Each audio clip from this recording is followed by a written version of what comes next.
The news is live here on Joy 99.7 FM in Accra, also on Love 99.5 FM in Kumasi, affiliates across Ghana's 16 regions, including Pando FM in the Volta region, Bishara Radio in the northern region, Sky FM in the Bono region, and Max FM in the western region. We are on ABN Radio in London and around the world at myjoyonline.com. This morning we're live from digital address GA0993341.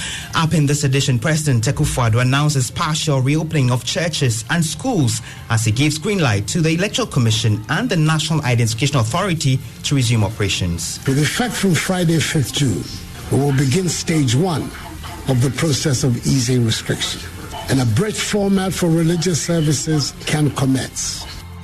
We have reactions from some final year students of the University of Ghana. Also, National House of Chiefs expressed worry over the growing tension in the country over the compilation of a new voters register in the wake of the COVID-19 pandemic. In business, National Petroleum Authority directs oil marketing firms to increase boss margin by 3 pesos effective this morning. This could increase prices at the pumps. We've got details at 6:15.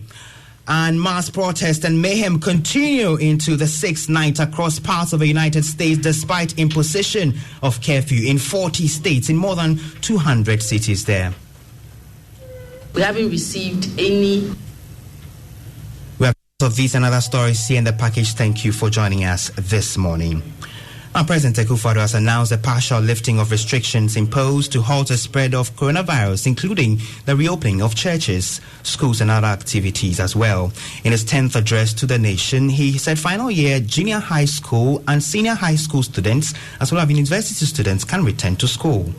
Final year university students are to report to their universities on 15th June. Final year senior high school SHS3 students, together with SHS2 Go Track students, on 22nd June. And final year junior high school JHS3 students on 29th June. JHS3 classes will comprise a maximum of 30 students. SHS classes a maximum of 25 students. And university lectures will take place with half the class sizes. The president also announced the reopening of churches at a 25% capacity. With effect from Friday, 5th June, an abridged format for religious services can commence.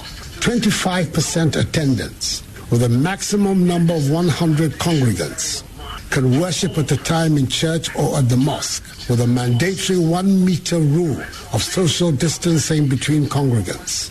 In addition to the mandatory wearing of masks, and hand washing facilities and sanitizers must be provided with a maximum duration of 1 hour. Well, markets, restaurants, and other social activities and conferences can resume, but we can listen to the president who's been given the green light to the Electoral Commission and the National Identification Authority to undertake the operations. Constitutional and statutory bodies such as the Electoral Commission, the National Commission for Civic Education, and the National Identification Authority, whose activities were exempted from the outset from these restrictions, must conduct their activities in accordance with social distancing and the necessary hygiene and safety protocols. Now, markets, restaurants, other social activities, conferences can resume. Private burial, now with a maximum of 100 persons, can continue to be performed. Restaurants providing seated services can operate under appropriate social distancing arrangements and hygiene protocols. Individual, non-contact sports can go ahead. Conferences, workshops, weddings, and political activities, except rallies, can now take place, but with limited numbers, not exceeding 100 persons. You heard the President Akufo-Addo. Meanwhile, Ghana's COVID-19 case count has crossed the 8,000 mark. Here is Fred Smith, head of our health desk, with details. Fred? Well, cases have now reached 8,070 with one more death, bringing the total to 36. Nearly 3,000 have recovered so far, leaving less than 5,000 active cases. Thank you very much, the head of the health desk, Fred Smith. Well, we have some reaction from the University of Ghana, one of the institutions where final year students will be returning to school in 2 weeks. Yes, we all have not prepared for anything like going back to school. They insisted on the e-learning. We are on it. Now they want to change and go back to that thing. I'm quite surprised because since we started this e-learning, it's been nothing but stress. And gradually we have all adapted to it. And just when we think we are completing with our online exams, he comes in to say that we should go back to school. I mean, how? This is so out of the blue. With this new campus directive, I believe it's going to go a long way to help us final year students. Yeah, we are there to finish everything and then graduate in peace. It's going to help because at home, well, stress and everything. I'm sure the authorities on campus will also enforce social distancing protocols and the rest, so everything will be fine. You heard that some students of the University of Ghana, they've been speaking to correspondent Manuel Krantin, away from the University of Ghana, but still related to COVID-19. A family law lecturer, Frederica Shring Obeng, says marriage ceremonies in churches without prior announcement before a congregation could be rendered invalid. She was addressing concerns about marriage on the legal show COVID and the Law, when many couples are taking advantage of a season to have low-budget weddings. Here, excerpt of an interview with host Samson Ladi Anyenini. The law saying publication of bans in the face of the congregation so that objections may be raised. That is a fundamental procedural requirement. Without which the marriage will be invalidated. Yes, okay. Because there was no publication of ban. And therefore, when a couple in this situation decides that they have to get married during this period of COVID-19, then I guess the best thing would be for them to go the route of the district assembly as a marriage under a registered certificate. You heard the family law lecturer Frederica Shring Obeng speaking to Samson Ladi Anyenini on COVID and the law on the Joy News channel. Let's do some other stories now. And the National House of Chiefs is worried about the growing tension in the country over the compilation of a new voter register in the wake of the pandemic. The Chiefs observed that political leaders appear to be more concerned about winning power than in the developmental needs of the citizens.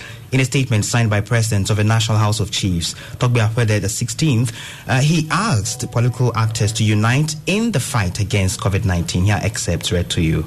We are very concerned about the growing tension in our country at a time when we are confronted with a lot of challenges. The COVID-19 pandemic, a cerebrospinal meningitis epidemic, joblessness, etc. that naturally require that we stick together and work towards finding an appropriate solution. But sadly, our airwaves are filled with intimidation and threats of anarchy, mayhem, war. Central to the escalating tension is a decision of the Electoral Commission to compile a new voters register.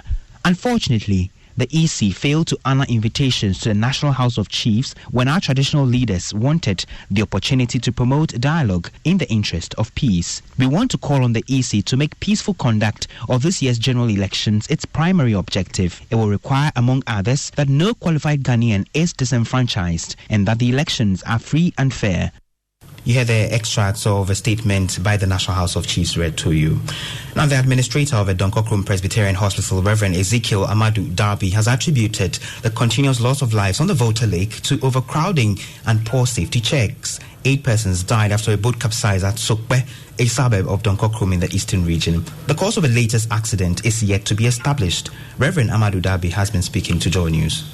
Afram place in totality is surrounded by lake, both the Afram and the Volta. So once in a while, these market women and their families are likely to suffer things like this. And unfortunately, it looks like most often when they are moving, they don't have the safety things on board, life jackets, they don't have these things on board. So anytime they need a strong wind like this one, then unfortunate incidents like this comes on board.